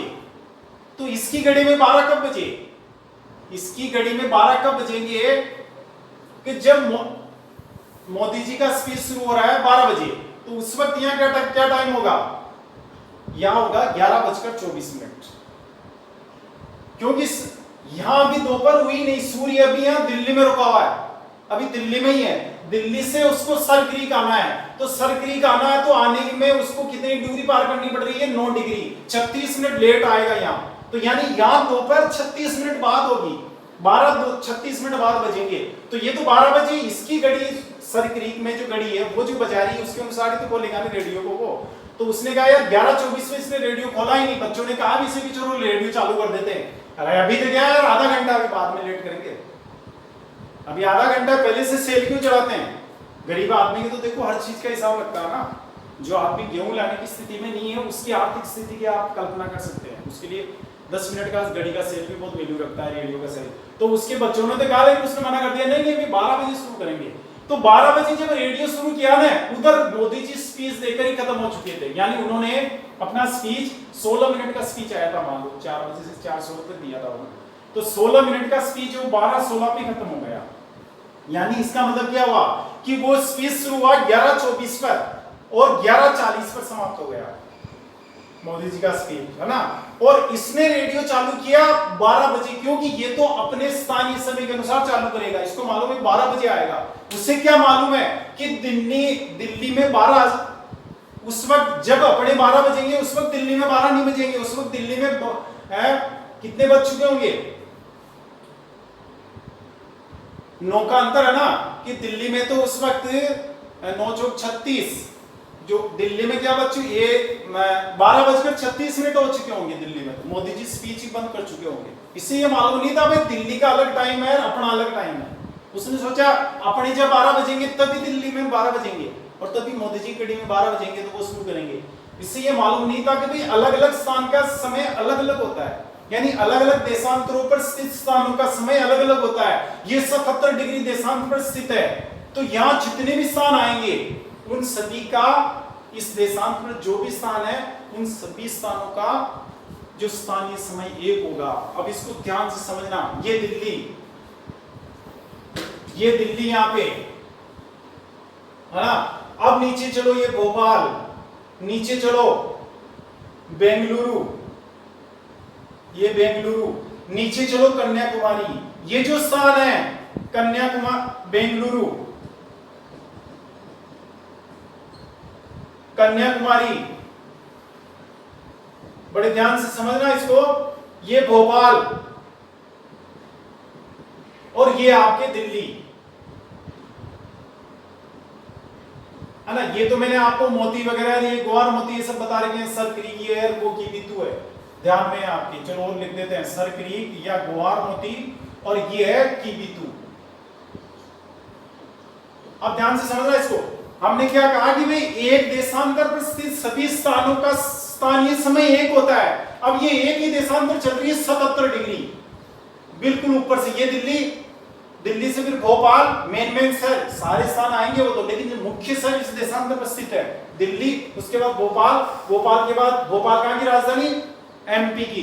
फिर नीचे चलेंगे कर्नाटक की राजधानी बेंगलुरु, ये भी 77 डिग्री पे ही है। नीचे कन्याकुमारी भी 77 डिग्री देशांतर पर ही है। तो इन सभी स्थानों पर एक का जो स्थानीय समय होगा वो एक ही होगा।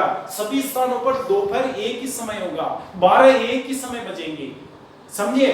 दिल्ली से कन्याकुमारी की दूरी है 2800 किलोमीटर, लेकिन जब दिल्ली में 12 बजेंगे उसी वक्त यहां भी 12 बजेंगे, स्थानीय समय यहां का भी 12 बजे होगा। लेकिन अजमेर राजस्थान का एक प्रमुख शहर जिसकी दिल्ली से दूरी है मात्र 400 किलोमीटर और कन्याकुमारी की दिल्ली से दूरी है 2800 किलोमीटर, कितना गैप है? 2400 किलोमीटर का गैप है। लेकिन हमने क्या कहा कि दिल्ली में कन्याकुमारी में सूर्योदय एक ही समय होता है, सूर्यास्त एक ही समय होता है, दोपहर एक ही समय होता है, यानी इन शहरों का स्थानीय समय एक ही होता है। लेकिन अजमेर का चूंकि है 400 किलोमीटर दूरी पे सिर्फ, फिर भी यहाँ का स्थानीय समय दिल्ली के स्थानीय समय से अलग होगा। जब दिल्ली में सूर्योदय होगा उस वक्त यहाँ सूर्योदय नहीं होगा, जब यहाँ सूर्यास्त होगा उस वक्त यहाँ सूर्यास्त नहीं होगा, जब अजमेर में दोपहर होगा उस वक्त दिल्ली में दोपहर नहीं होगा। कारण क्या है? कारण ये है कि दोनों ही अलग अलग देशांतर पर स्थित है, समझ गए। दिल्ली है 77 डिग्री पे और अजमेर है 74 डिग्री पे, 3 डिग्री देशांतर का फर्क है ना, तो ये जो 3 डिग्री इंटू 4 यानी 12 मिनट। इसका मतलब ये समझिए आप कि जब यहां के स्थानीय समय में, दिल्ली के स्थानीय समय में और इस अजमेर के स्थानीय समय में, ये अजमेर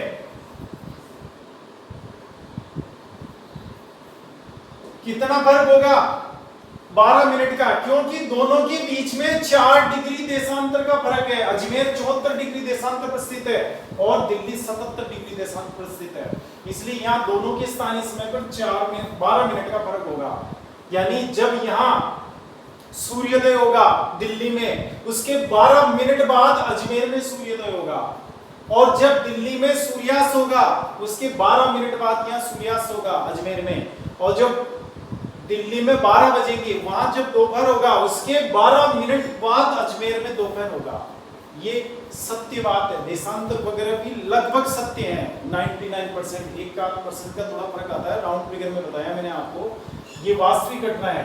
दोनों में सूर्योदय और सूर्यास्त में इतना ही अंतर है। अगर आपके कोई दिल्ली में मिलने वाले हैं तो जब अजमेर में सूर्योदय होता है या दिल्ली में जब सूर्योदय होता है तो आप यहाँ देखना यहाँ क्या स्थिति है कि यहाँ भी सूर्योदय हो गया कि नहीं, अभी नहीं हुआ, अभी टाइम बाकी है, यहाँ 12 मिनट देरी से होगा, समझिए।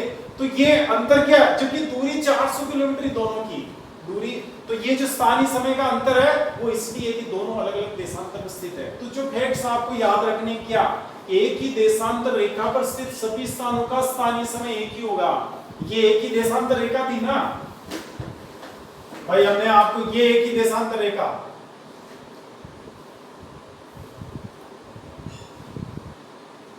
ये एक देशांतर रेखा 77 डिग्री देशांतर रेखा है।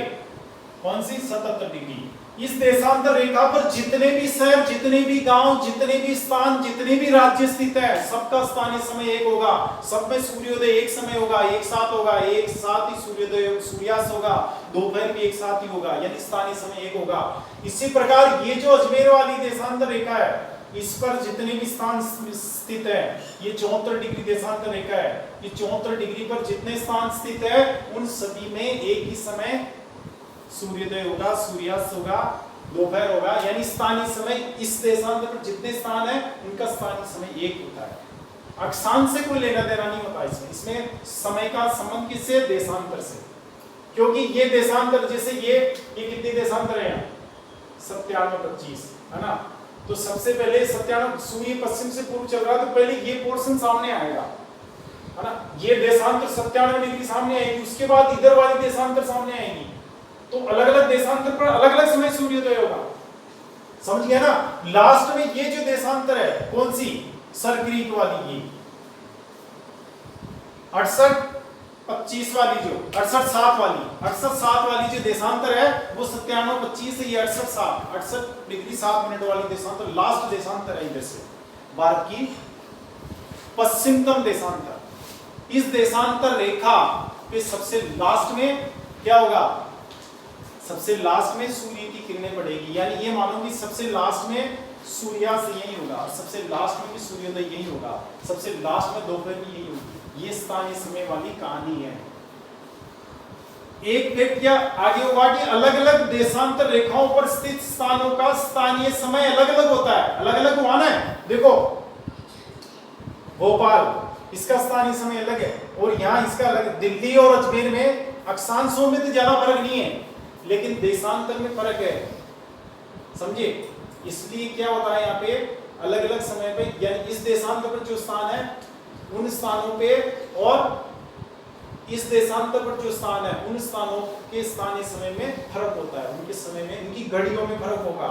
यानी कन्याकुमारी वाले के पास जो घड़ी है ना और दिल्ली वाले के पास जो घड़ी है, दोनों एक समय एक ही बजाएगी, लेकिन अजमेर वाले की घड़ी इस दिल्ली वाले की घड़ी से अलग बजाएगी, जबकि अजमेर और दिल्ली में ज्यादा फर्क नहीं है, कन्याकुमारी तो बहुत दूर पड़ता है, समझ गए। ये अजमेर वाले और दिल्ली वाले की घड़ियों में 12 मिनट का फर्क होगा, ये स्थानीय समय कहलाता है। तो इस असुविधा से बचने के लिए कौन सी असुविधा हुई कि भाई वो जो गरीब प्रधानमंत्री गरीब कल्याण अन्न योजना के तहत वो जो किबितू वाले सर क्रीक वाले वंचित रह गए, केवल उसका फायदा दिल्ली के लोगों ने उठाया।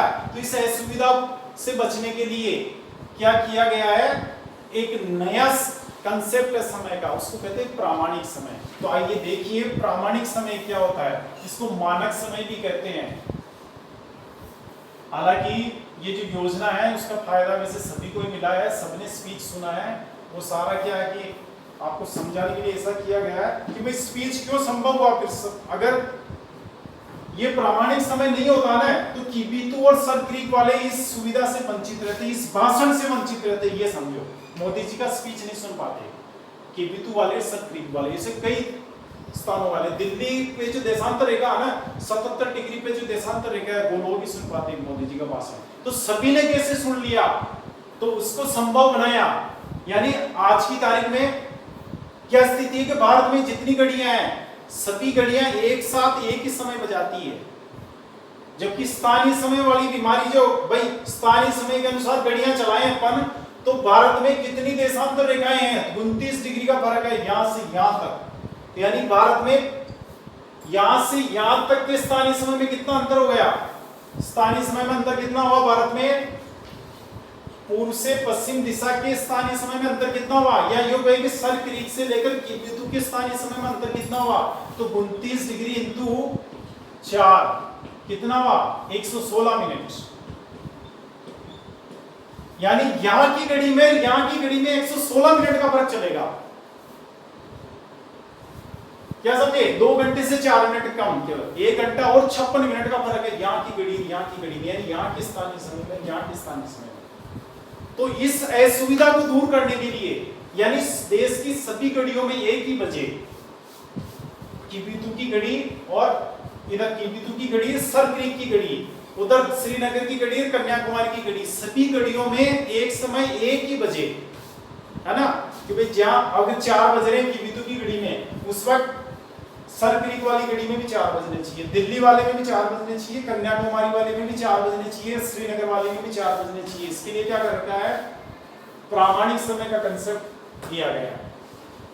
तो ये प्रामाणिक समय क्या होता है, ये याद रखेंगे कि भारत में स्थानीय समय में अंतर कितना है, चूंकि 29 डिग्री का फर्क है इसमें देशांतरों, भारत 29 डिग्री, भारत का जो देशांतरीय विस्तार है वो 29 डिग्री में है ना।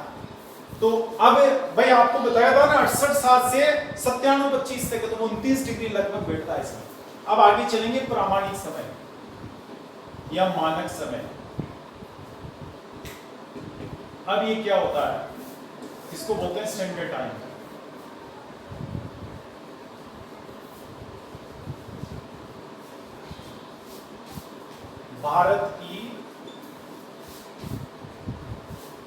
भारत के मध्य भाग या भारत के मध्य से गुजरने वाली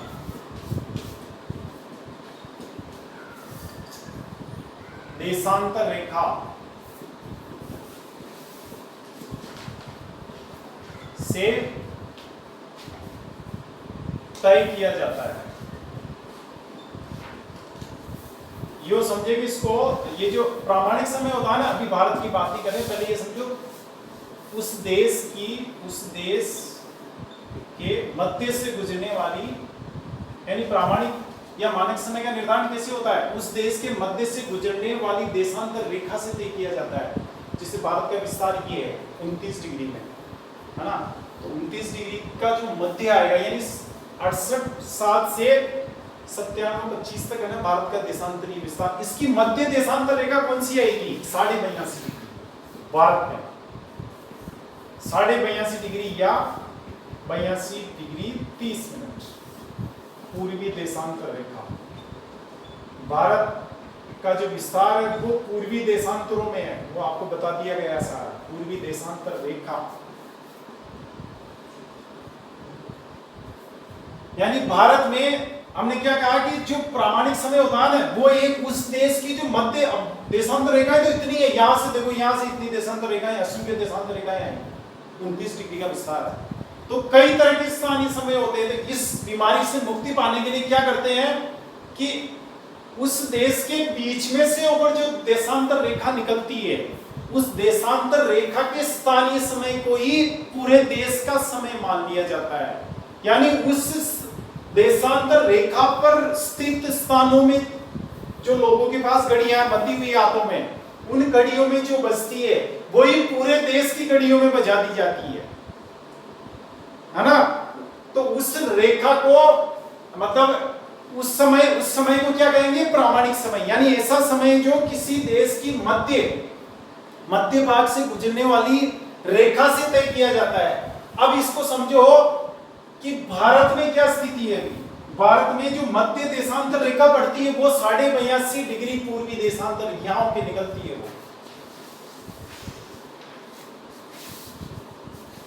ये आप समझिए 82.5 देशांतर रेखा चल रही है, ये 82.5 देशांतर रेखा है ना। इसको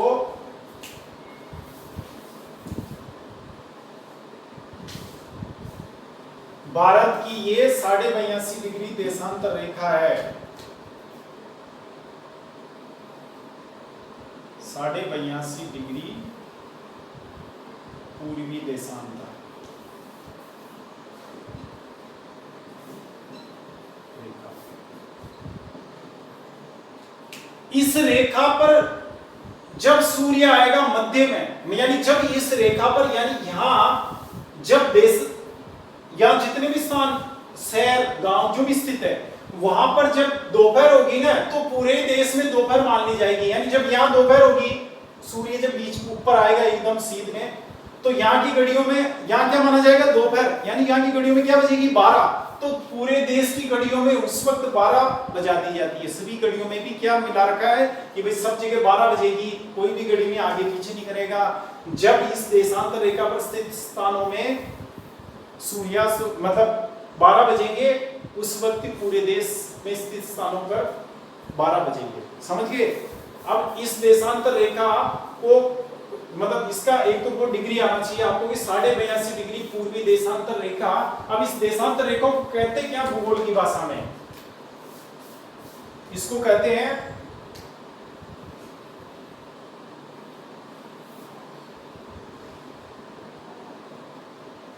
मानक याम्योत्तर, याम्योत्तर या मानक देशांतर, मानक देशांतर रेखा। इसको क्या कहेंगे, मतलब ये जो किसी उस देश के मध्य से गुजरने वाली देशांतर रेखा से तय किया जाता है। ये जो मध्य से गुजरने वाली देशांतर रेखा, इसका नाम क्या है, इसका नाम ये है क्या, मानक याम्योत्तर या मानक देशांतर रेखा। और भारत की जो मानक याम्योत्तर और मानक देशांतर रेखा है वो ये है 82.5 डिग्री पूर्वी देशांतर रेखा। समझ गए कि मध्य भाग से गुजरने वाली देशांतर रेखा को क्या कहते हैं, मानक याम्योत्तर या मानक देशांतर रेखा, स्टैंडर्ड। अब ये जो है ना, मतलब मानक देशांतर और मानक याम्योत्तर कहते हैं। और भारत में जिस रेखा को मानक देशांतर या मानक याम्योत्तर रेखा माना गया है, उसका डिग्री कितना है, उसे कहते हैं 82.5 डिग्री पूर्वी देशांतर रेखा। इसको भारत की मानक याम्योत्तर या मानक देशांतर रेखा माना गया है। यानी ये रेखा ऐसी है। आपसे ये भी सवाल पूछा जा सकता है कि भारत के मध्य भाग से गुजरने वाली जो देशांतर रेखा है उसकी उसकी डिग्री बताइए। तो क्या बताना आपको, 82.5 डिग्री। ये 82.5 डिग्री का ये निकल रही है।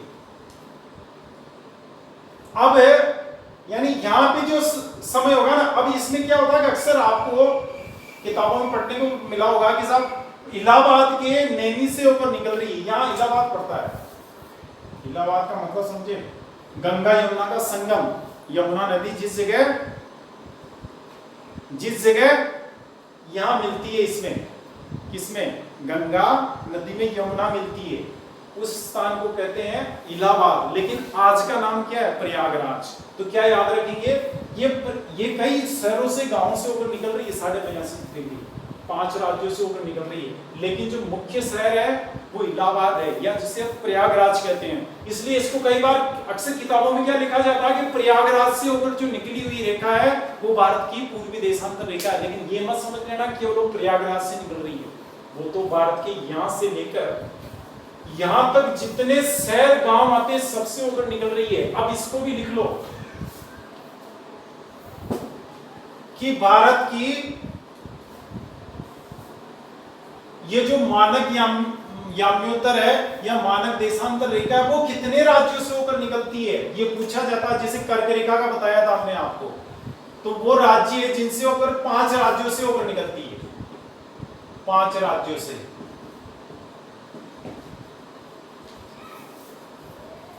यूपी नंबर 1, यूपी क्रम से बता रहा हूं ऊपर से, इसको ऐसे करें आप यहाँ 5 राज्यों से, उत्तर से दक्षिण क्रम में, उत्तर से दक्षिण क्रम में बता रहा हूं मैं। तो सबसे ऊपर चलेंगे उत्तर प्रदेश, यूपी है ना, उत्तर प्रदेश। उसके बाद एमपी, मध्य प्रदेश, एमपी आ गया ना। मध्य प्रदेश के बाद ये आ गई आपकी छत्तीसगढ़ में, ये छत्तीसगढ़ है।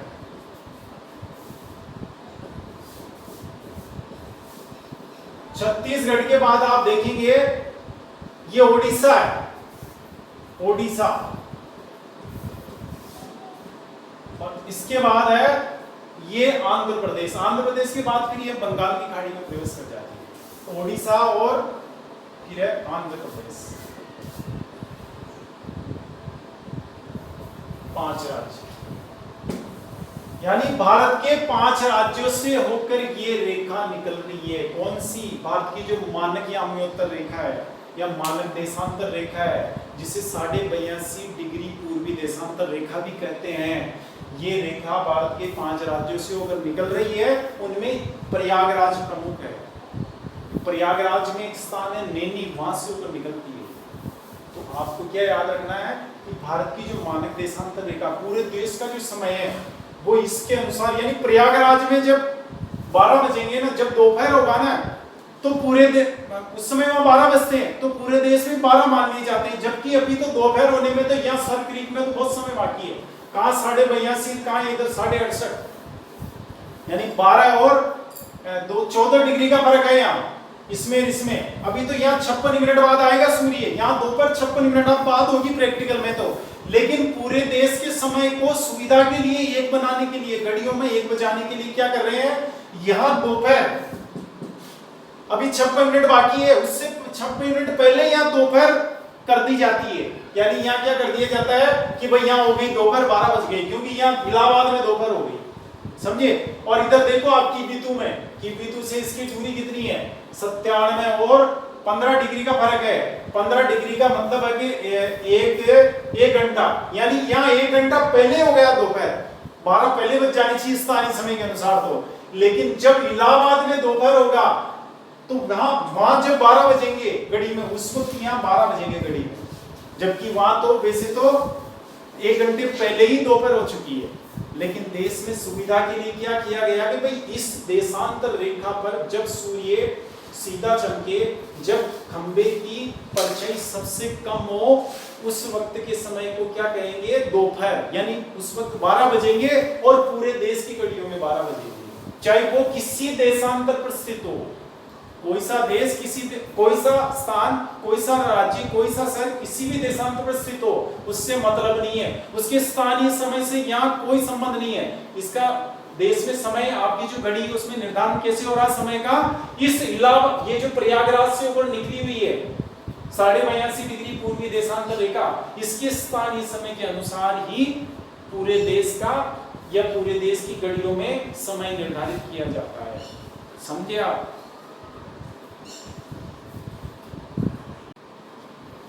एक फैक्ट इसमें ये याद रखेंगे कि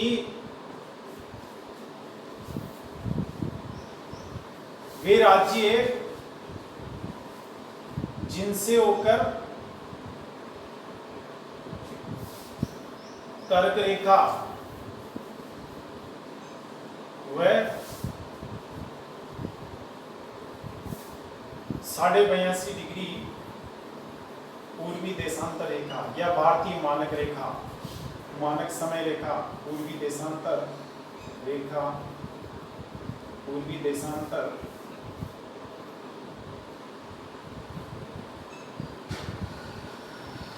रेखा या मानक समय रेखा,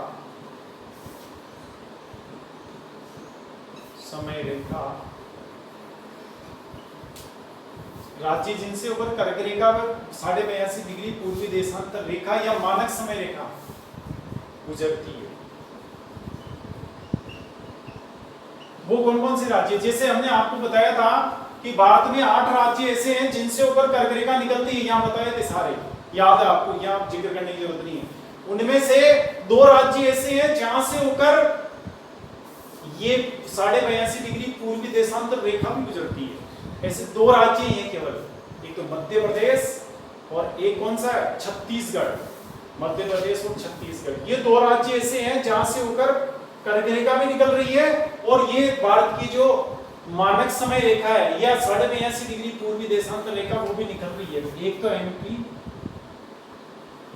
और एक हो गया आपके छत्तीसगढ़, ये याद रखेंगे। ये वो 2 राज्य हैं जहां से होकर ये दोनों ही रेखाएं निकलती है, समझ गए। आगे चलते हैं अभी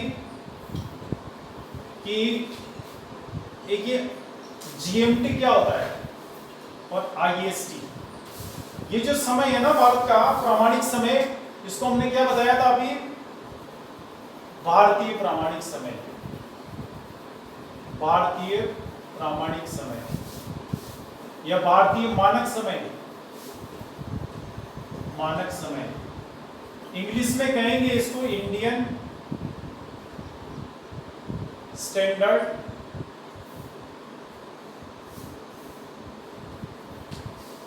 टाइम, भारतीय मानक समय, इसको शॉर्ट में कहते हैं आईएसटी।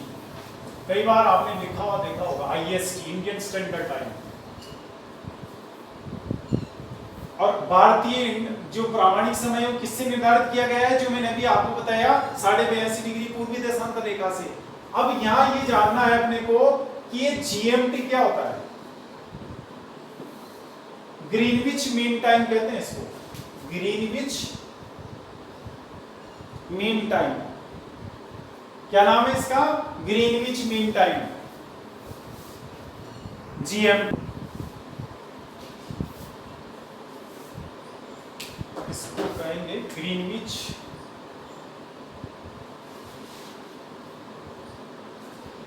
Mean time.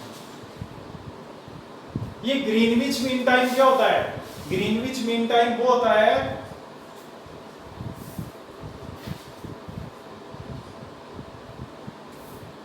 लंदन, मतलब ये समझो आप यूरोप महाद्वीप का एक देश है इंग्लैंड या ब्रिटेन, वहां का एक शहर है या वहां की राजधानी लंदन। लंदन शहर में एक ग्रीनविच नामक स्थान है, सिटी में ही, वहां पर क्या है, एक वेधशाला है, ऑब्जर्वेटरी। वहां से होकर क्या निकली हुई है, 0 डिग्री देशांतर रेखा, क्या निकली हुई है, ये जो 360 देशांतर होते हैं ना, उनकी जो 0 डिग्री वाली देशांतर रेखा है वो वहां से होकर निकली हुई है। तो इस देशांतर रेखा के अनुसार, यानी इस 0 डिग्री देशांतर रेखा के अनुसार, इस पे जो स्थानीय समय होता है उसके अनुसार जो समय होता है ना, उससे कहते हैं ग्रीनविच मीन टाइम। अब अपने को ये जानना है कि इस यानी लंदन का समय है, ये जीएमटी का मतलब लंदन का समय है। तो ये जो जीएमटी है और भारत का आईएसटी है, इसमें फर्क कितना है, तो आईएसटी व जीएमटी में अंतर, देखो अंतर कैसे होगा, आईएसटी तो है 82.5 डिग्री पूर्वी देशांतर और ये है 0 डिग्री देशांतर, यहाँ पूर्वी पश्चिमी कुछ नहीं आता, देशांतर। तो दोनों में फर्क कितना हुआ, 82.5 डिग्री का हो गया ना, तो अंतर कितना हुआ, बराबर माइनस IST माइनस GMT, तो अंतर कितना दोनों में, 82.5 डिग्री का। तो 82.5 डिग्री इंटू 4 मिनट कितना होगा, 330 मिनट होगा ये। GMT और IST यानी लंदन के समय में अपने यहाँ के समय में कितना अंतर है, मतलब ये हो गया 5.5 घंटे, 6 और 5.5 घंटे, 5 घंटे 30 मिनट का फर्क है ये लिखे आप 5.5 घंटे। IST और GMT में, यानी इसका मतलब क्या हुआ कि सूर्य सबसे पहले क्या आएगा, सबसे पहले अपने यहाँ आएगा प्रयागराज में, यहाँ पे 82.5 डिग्री पूर्वी देशांतर पे, उसके बाद वहां जाएगा कहां पे, लंदन में।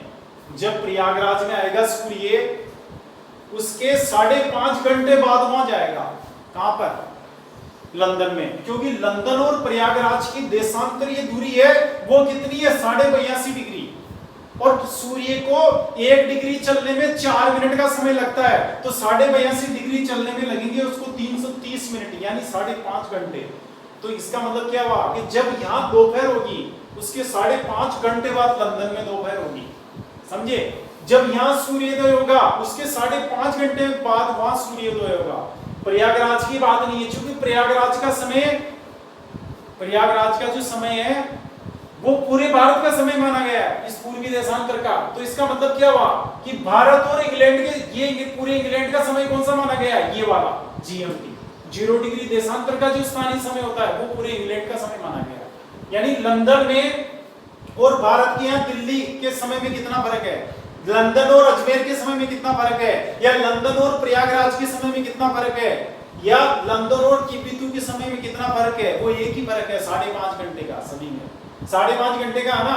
तो यानी इसका मतलब ये हुआ कि जब यहां पर, यहां सुबह के 5 बज रहे हैं, कितने बज रहे हैं, 5, तो वहां कितने बजेंगे लंदन में, या यूं कहे कि यहां जैसे सुबह के 6:30 बज रहे हैं, तो वहां क्या बजेंगे, 5.5 घंटे माइनस कर लो, क्योंकि सूर्य अभी पहुंचा नहीं वहां, पहले अपन आ रहे हैं ना सूर्य के आगे।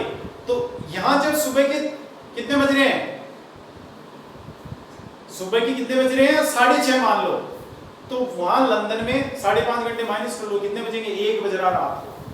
और यहां जैसे दिन के 12 बज रहे हैं, दिन के यहां 12 बज रहे हैं, तो वहां कितने बज रहे हैं, वहां सुबह के क्या बज रहे हैं, सुबह के 5:30, मतलब 6:30, कितने बजेंगे, सुबह के 6:30, 5 घंटे, 5.5 घंटे माइनस कर दो आप। इसका मतलब ये भी हुआ कि अपने यहां जब सूर्योदय होता है ना, उसके 5.5 घंटे बाद वहां सूर्योदय होता है। अपने यहाँ इंडिया में जब शाम होती है, उसके 5.5 घंटे बाद वहां शाम होगी, और अमेरिका में एकदम उल्टा, पूरे लगभग 12 घंटे का फर्क रहता है। लंदन में इंडिया में फर्क कितना, 5.5 घंटे का। यहाँ अगर दिन में 12 बज रहे हैं, तो वहां शाम के 5.5 वहां बज रहे हैं कितने, सुबह के क्या बज रहे हैं, सुबह के 6:30। यहां जब सूर्यास्त होगा, उसके 5.5 घंटे बाद वहां सूर्यास्त होगा। यहाँ 6 बजे सूर्यास्त हो रहा है, तो वहां 11:30 बजे सूर्यास्त होगा रात को। यहाँ वहां जब सूर्यास्त होगा, उस वक्त अपने यहाँ 11:30 रात के बज चुके होंगे। वहां जब सूर्यास्त हो रहा होगा, मान लो वहां सूर्यास्त हो रहा 6 बजे, तो उस वक्त अपने यहाँ कितने बजेंगे, अपने यहाँ रात के 11:30 बज चुके होंगे। यानी वहां जब ऑफिस वगैरह बंद हो रहे होंगे, उस वक्त तो अपने यहाँ लोग सो चुके होंगे। हाँ, तो ये फर्क चलता है इसका, क्योंकि पृथ्वी गोल है, वो घूमती है ना पश्चिम से पूर्व, तो भारत पहले आएगा उसके सूर्य के सामने, यानी भारत में पहले पहुंचेगा सूर्य, उसके बाद फिर लंदन में जाएगा वो।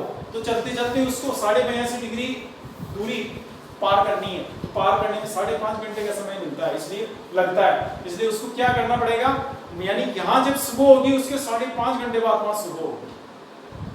समझे आप? तो ये होता है। अभी आप भारत में भी देखें तो फर्क होता है ना टाइम का।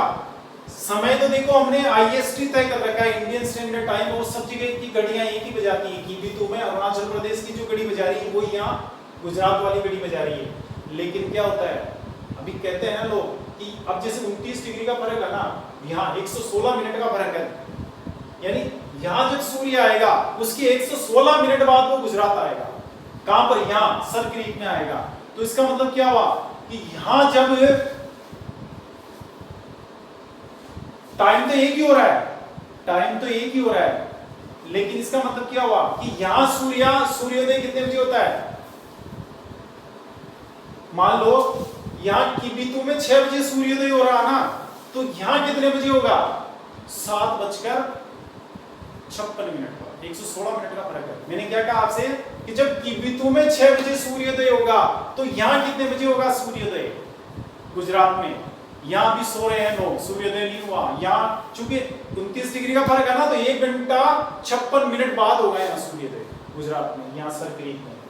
समझे? तो चूंकि सूर्य वहां पहले आएगा, समय तो एक है, लेकिन ये जो सूर्य की घटना इसमें फर्क आ गया। स्थानीय समय में तो क्या आगे सूर्य एकदम सही चलता सभी देशांतरों पे, उसकी स्थिति एक सी रहती है। यहाँ क्या होता है, सूर्य की स्थिति अलग अलग हो जाती है, टाइम तो एक ही रहता है। प्रामाणिक समय में ये होता है कि जब यहाँ सुबह होगी उसके 1 घंटा 56 मिनट बाद यहाँ सुबह होगी सर क्रीक। ये बात है।